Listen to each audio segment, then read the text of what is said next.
நண்பர்களுக்கு வணக்கம். திரு அண்ணாமலை அவர்கள் கூறுவது, முதலிலே எஸ்ஐஆர் என்று சொல்லப்படுகின்ற ஸ்பெஷல் இன்டென்சிவ் ரிவிஷன், வாக்காளர் பட்டியல் சிறப்பு திருத்தம், அதை பற்றி அவர் கூறுவது, வாக்காளர் தீவிர திருத்தம் அந்த வேலைகள் நடைபெற்றுக் கொண்டிருக்கிறது. நவம்பர் 4 டிசம்பர் 4 வரை. அதன் பிறகு டிசம்பர் 8 வரைவு வாக்காளர் பட்டியல் வெளியிட்டிருக்கின்றார்கள் புதுச்சேரியில் இந்த பகுதியினுடைய தேர்தல் அதிகாரி. அதன் பிறகு ஜனவரி 8 வரை அதில் மறுபடியும் நம்ம அப்பீல் பண்ணலாம், ரிவிஷன் பண்ணலாம். ஸோ அந்த வேலைகளில் நம்முடைய கட்சியினுடைய பூத் லெவல் ஏஜென்ட் BLA அவங்கெல்லாம் வேலை பார்த்துட்டு இருக்கிறாங்க. அவர்களுக்கான பயிற்சி முகாமில் நம்முடைய மாநில தலைவர் அவருடைய தலைமையில் நாங்கள் எல்லாம் இங்கே பங்கேற்றுக் கொண்டிருக்கின்றோம். நண்பர்களுக்கு தெரியும், நேற்று பீகார் சட்டப்பேரவை தேர்தலுடைய வெற்றி என்பது இந்திய அரசியலில் ஒரு மிகப்பெரிய திருப்பு முனையை மறுபடியும் ஏற்படுத்தி இருக்கிறது. பீகாரில் இத்தனை ஆண்டு காலமாக நாம் தான் ஆட்சியில் இருக்கின்றோம், தொடர்ந்து ஆட்சியில் இருக்கோம். ஆனால் ஆட்சியில் இருக்கக்கூடிய அந்த அரசுக்கு, அந்த கட்சிக்கு மக்கள் மறுபடியும் வரலாறு காணாத அளவில் வாக்கு செலுத்தியிருக்கின்றார்கள் என்றால் நம்முடைய கவர்னன்ஸ் மாடல், நாம் செய்யக்கூடிய வேலை, மக்களுக்கு எது வேண்டுமோ அதை செய்கின்றோம். அதை ஊர்ஜிதம் செய்யும் வகையில் பீகாரில் 243 தொகுதியில் 202 தொகுதியில் நம்முடைய தேசிய ஜனநாயக கூட்டணி வென்றிருக்கின்றோம். அதில் பாரதிய ஜனதா கட்சி தனிப்பெரும் ஒரு கட்சியாக நம்முடைய கூட்டணியில் 89 தொகுதியில் வென்றிருக்கின்றோம். நம்முடைய முதலமைச்சர் நிதிஷ்குமார் அவருடைய கட்சி ஜனதாதளம் 85 தொகுதியில் வென்றிருக்கின்றார்கள். நம்முடைய கூட்டணி கட்சிகள் எல்லோரும் இணைந்து 202. அதனால் இது ஒரு மிகப்பெரிய ஒரு வெற்றியாக. ப்ரோ இன்குபென்சி, எப்பவுமே ஆன்டி இன்குபென்சி என்று சொல்லுவோம். ஆட்சிக்கு எதிராக மக்கள் வாக்களிப்பாங்க, ஆட்சிக்கு ஆதரவாக ப்ரோ இன்குபென்சி, இந்த ஆட்சி தான் வேண்டும் என்று வாக்களித்திருக்கிறார்கள். அதே நேரத்தில் நமக்கு தெரியும், நம்முடைய மரியாதைக்குரிய ராகுல் காந்தி அவர்கள், நம்முடைய எதிர்க்கட்சி தலைவர், அவர் ஓட் அதிகாரி யாத்திரா அப்படின்னு ஒரு யாத்திரா போனாங்க பீகார்ல. அவர் சென்ற பாதையில் போட்டியிட்ட எல்லா காங்கிரஸ் வேட்பாளர்களும் தோல்வியடைந்திருக்கிறார். எங்கேயெல்லாம் ராகுல் காந்தி அவர்கள் சென்றார்களோ அந்த ஓட் அதிகாரி யாத்திரா, அந்த பாதையில் இருக்கக்கூடிய எல்லா காங்கிரசினுடைய வேட்பாளர்களும் தோற்றிருக்கின்றார்கள். இன்னைக்கு காங்கிரஸ் கட்சி என்பது 5 சட்டமன்ற உறுப்பினர்கள் இருக்கக்கூடிய கட்சியாக பீகாரில் மாறி இருக்கிறது. அதனால்தான் நேற்று நம்முடைய பிரதமர் அவர்கள் பாரதிய ஜனதா கட்சியினுடைய தலைமை அலுவலகத்தில் நம்முடைய தொண்டர்களிடையே பேசும்பொழுது சொல்லியிருக்கின்றார்கள், இன்னைக்கு பீகாரினுடைய தேர்தல் வெற்றி என்பது இந்த பொய்யையும் புரட்டையும் சொல்லக்கூடிய அரசியல்வாதிகளை மக்கள் நிராகரித்திருக்கின்றார்கள் என்று சொல்லியிருக்கின்றார்கள். அதே போல அடுத்து காட்டாட்சி நடக்கக்கூடிய வெஸ்ட் பெங்காலிலும் கூட பாரதிய ஜனதா கட்சியினுடைய ஆட்சி 2026க்கான அஸ்திவாரம் பீகாரில் போடப்பட்டிருப்பதாக நம்முடைய பிரதமர் அவர்கள் சொல்லியிருக்கின்றார்கள். ஸோ புதுச்சேரியிலும் கூட நம்முடைய கூட்டணி ஆட்சி, நம்முடைய தேசிய ஜனநாயக கூட்டணியினுடைய ஆட்சி மறுபடியும் 2026 மக்கள் தேர்ந்தெடுக்க இருக்கின்றார்கள். அதற்கான மக்களுடைய மகிழ்ச்சியை நம்ம பார்க்க முடியுது. அதற்கு கட்சி, பாரதிய ஜனதா கட்சி எங்களை தயார்படுத்தி கொண்டிருக்கின்றோம். இந்த SIR தீவிர வாக்காளர் திருத்தப்பட்டியல், அதில் எங்களுடைய பங்களிப்பு இருக்கு. யாரெல்லாம் வாக்காளர்களாக பதிவு செய்ய வேண்டுமோ, இறந்திருப்பவர்களை நீக்க வேண்டுமோ, அந்த வேலைகளை செய்து கொண்டிருக்கின்றோம். ஸோ அது மட்டும் இல்லை, இன்னைக்கு அடுத்த 5 மாநில தேர்தல் நடக்க இருக்கிறது. 2026 பொறுத்தவரை கேரளா, தமிழகம், புதுவை, அஸ்ஸாம், வெஸ்ட் பெங்கால், இந்த 5 மாநிலங்கள் தேர்தலுக்கு போகிறோம். இதில் குறிப்பாக கேரளத்திலும் கூட இந்த முறை மிகப்பெரிய அளவில் பாரதிய ஜனதா கட்சியினுடைய வெற்றி வாய்ப்பு அதிகரித்திருக்கிறது. அதையெல்லாம் நாம் பார்க்கின்றோம். அஸ்ஸாமில் ஆட்சியில் இருக்கின்றோம், மறுபடியும் வரப்போகின்றோம். வெஸ்ட் பெங்கால் ஆட்சிக்கு வர இருக்கின்றோம்.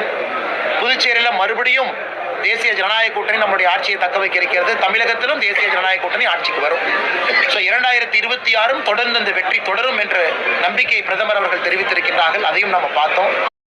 SIR சிறப்பு தீவிர திருத்தம் பீகாரிலே நடந்தது என்ன? தேர்தல் ஆணையத்தின் நண்பர்கள் ஒரு விஷயத்தை புரிஞ்சுக்கணுங்கன்னா, பீகாரில் தீவிர வாக்காளர் திருத்தம் அது நடைபெற ஆரம்பித்து செப்டம்பர் 30, 2025 கடைசி வாக்காளர் பட்டியலை பீகாரில் தேர்தல் ஆணையம் வெளியிட்டாங்க. செப்டம்பர் 30, 2025 கடைசி வாக்காளர் பட்டியல் SIR முடிச்சு. அதன் பிறகு உச்சநீதிமன்றம் 17 நாள் கொடுத்தாங்க. அக்டோபர் 17 வரை.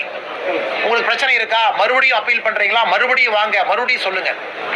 17 நாள்ல ஒருத்தர் கூட அப்பீல் போகல. அப்படி என்ன, செப்டம்பர் 30 கொடுக்கப்பட்ட இந்த வாக்காளர் பட்டியல் SIR நடந்த பிறகு 7,42,00,000 வாக்காளர்கள் அதிகாரப்பூர்வமாக உண்மையான வாக்காளர் இன்னைக்கு அவங்க வாக்களிச்சிருக்கிறாங்க. அதையும் நாம் நன்றாக புரிந்து கொள்ள வேண்டும். இது சாதாரண வெற்றி கிடையாதுங்கண்ணா.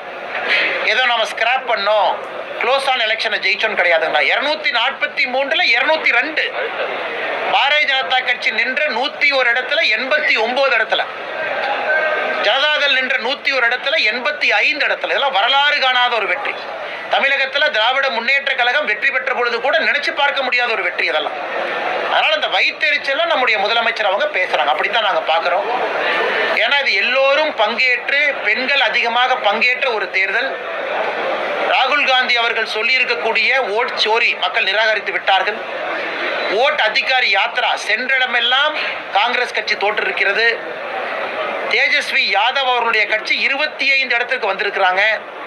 எதிர்கட்சி என்கின்ற அந்தஸ்தையும் இழந்திருக்கிறாங்க. இன்னைக்கு அபிஷியலா பீகார்ல பாத்தீங்கன்னா எதிர்கட்சி என்கின்ற அந்தஸ்தை எந்த கட்சியுமே பெறல, ஆளுங்கட்சி மட்டும்தான் இருக்கு. அதனால் இதெல்லாம் அடிப்படையாக வைத்தும் நம்முடைய முதலமைச்சர் அவர்கள் ஸ்டாலின் ஐயா இதை போன்று பேசுவது வியப்பளிக்கிறது. ஏன்னா நடந்தது வேற, அவர் பேசுறது வேற. என்டிஏ கூட்டணியின் ஒற்றுமை மற்றும் வலிமை. வெற்றி நடைபெற்று ஜனதாதள் ஜெயிச்சிருக்கலாம். நம்முடைய மிச்ச கட்சியில் 5 பேர் இருக்கிறாங்க. இந்த 5 பேரும் ஒற்றுமையாக ஆரம்பத்திலிருந்து கடைசி வரை ஒற்றுமையாக இந்த 5 பேர் பஞ்சபாண்டவான் கூட சொன்னாங்க நம்முடைய அமித்ஷா அவர்கள் பிரச்சாரம் செய்யும் பொழுது. பீகார்ல ஒற்றுமை நமக்கு வெற்றியை கொடுத்திருக்கிறது. ஒற்றுமை பூத் அளவில் எந்த வாக்கும் சிந்தாம சிதறாம கொண்டு வந்திருக்கிறது. நாங்களும் ஜெயிச்சோம், ஜேடியும் ஜெயிக்க வச்சோம். ஜேடியும் ஜெயிச்சாங்க, எங்களையும் ஜெயிக்க வச்சாங்க. இது எப்படினாங்கன்னா இல்ல பரஸ்பரம் எங்களுக்குள்ள போட்டியில். இதே காங்கிரஸும் ராஷ்டிரிய ஜனதாதளும் அவங்களுக்குள்ள போட்டி போட்டுக்கிட்டாங்க. கிட்டத்தட்ட 12 இடத்துல ஃப்ரெண்ட்லி ஃபைட். 12 இடத்துல காங்கிரஸ் வேட்பாளரும் போட்டிருக்கிறாங்க, தேஜஸ்வி யாதவனுடைய ஆர்ஜேடியும் போட்டிருக்கிறாங்க. ஃப்ரெண்ட்லி ஃபைட்டுக்கிட்டாங்க. ஆனா எங்களை பொறுத்தவரை இன்னைக்கு இந்த பீகாரினுடைய மாடல் என்ன சொல்லுதுங்கன்னா, பிரதமருடைய தலைமையில ஒற்றுமையாக 5 கட்சிகளும் இணைஞ்சு பணி செய்யும் பொழுது நாங்களும் ஜெயிப்போம், அவங்களும் ஜெயிக்குவோம். எங்களை பொறுத்தவரை மாற்றாந்தாய் மனப்பான்மையோடு யாரும் யாரையும் பார்க்க. அதனாலதான் ஹிஸ்டாரிக்கல் ரெக்கார்ட். அது கண்டிப்பாக புதுச்சேரியில் நடக்கும், கண்டிப்பா தமிழகத்தில் நடக்கும். காரணம் நாங்க டீமா இருக்கோம். காங்கிரஸை போன்ற டீம் என்று சொல்லிட்டு ஃப்ரெண்ட்லி ஃபைட்டாக 12 இடத்துல பீகார்ல போட்டியிட்ட மாதிரி யாரும் போட்டியிட போகலீங்கன்னா. புதுவை மற்றும் தமிழகத்திலே என்ன நடக்கும்? மூத்த பத்திரிகை நண்பர் நீங்க, நிருபர் நீங்க. பீகாரை பொறுத்தவரை 89% ரூரல் வாக்காளர்கள், அதாவது கிராமப்புறத்திலே வாழக்கூடிய வாக்காளர்கள் இருக்கக்கூடிய ஒரு மாநிலம். 89% கிராமப்புற வாக்காளர்கள், 11% நகர்ப்புற வாக்காளர்கள். இன்னைக்கு கிராமப்புற வாக்காளருடைய எழுச்சியை பாருங்கன்னா, பிரதமருடைய திட்டம் வேலை செய்திருக்கிறது, டபுள் இன்ஜின் அரசு வேலை செய்திருக்கிறது, நிதிஷ்குமார் அவர்கள் மீது ஒரு மரியாதை, பெண்களுக்கு கொண்டு வந்த திட்டமெல்லாம் கீழே போயிருக்கு. அதனால பீகார்ல பாத்தீங்கன்னா வரலாறு காணாத ஒரு வெற்றி. ஆனா உங்களுக்கே தெரியும் 243ல் 202 என்பது ஜனநாயகத்துல, இந்திய ஜனநாயகத்துல வரலாறு காணாத வெற்றி. இன்னைக்கு பிரதமருடைய மத்தியில் ஆட்சியும் மாநிலத்தில் நிதிஷ்குமார் அவருடைய ஆட்சியும் இருக்கு. அதே போல தமிழகத்துல மக்கள் விரும்ப போறாங்க, பிரதமர் அங்க இருக்கணும், கீழே நம்ம ஆட்சி இருக்கணும், தேசிய ஜனநாயக கூட்டணி இருக்கணும். புதுச்சேரியில உங்களுக்கு தெரியும், அண்ணன் ரங்கசாமி அவர்கள் தலைமையில தேசிய ஜனநாயக கூட்டணி டெலிவர் பண்ணிருக்கோங்க. எத்தனையோ விஷயங்களை செய்திருக்கின்றோம். நான் பேசுவதை விட நம்ம தலைவர்கள் பேசினா சிறப்பா இருக்கும், உங்களுக்கு தெரியும். அதனால் இங்கேயும் டபுள் இன்ஜின் அரசு வேலை செய்கிறது. தமிழ்நாட்டுக்கு டபுள் இன்ஜின் அரசு வேண்டும். பீகார்ல டபுள் இன்ஜின் அரசு வேலை செய்ததற்காக மக்கள் வெகுமதி கொடுத்திருக்கிறாங்க. அதனால் 2026 பொறுத்தவரை புதுச்சேரி, தமிழகம் எல்லா பகுதியிலும் ஒரு பெரிய வெற்றி அலையை நம்ம பார்க்க போறோம். ஏன்னா இதே பீகார் தேர்தலுக்கு ஸ்டாலின் ஐயா பிரச்சாரத்துக்கு போனார். இதே ஸ்டாலின் ஐயா பீகார் தேர்தலுக்கு போய் பிரச்சாரம் பண்ணார். ஒரு நாள் முழுசும் ஓட்டு சோரியை பத்தி பேசினார். ஓட் அதிகாரி யாத்ரா ராகுல் காந்தி அவர்களோடு பங்கேற்றார். ஆனா இன்னைக்கு அதைத்தான் நான் சொல்லுகின்றேன்னா, ராகுல் காந்தி அவர்கள் ஓட் அதிகாரி யாத்ரா போன பாதையில எல்லா தொகுதியும் காங்கிரஸ் தோத்துருக்கு. அப்படின்னா மக்கள் ஏத்துக்கல. எனக்கு தேவையான விஷயத்தை பேசுங்க, பொய்ய பேசாதீங்கன்னு மக்கள் சொல்றாங்க. அதனால்தான் நேற்று பிரதமர் இன்னொரு வார்த்தையை சொன்னாங்க, காங்கிரஸ் பலமுறை உடைந்திருக்கிறது, மறுபடியும் உடைவதற்கான வாய்ப்பை நேற்று பிரதமர் சொன்னாங்க. காங்கிரஸ் கட்சி இன்னைக்கு சின்ன கட்சியா மாறிடுச்சு. அதிலும் ஒரு கட்சி என்ன பேசுறாங்கிற அளவுக்கு மக்கள் மனம் விரும்பி இருக்கிறாங்க.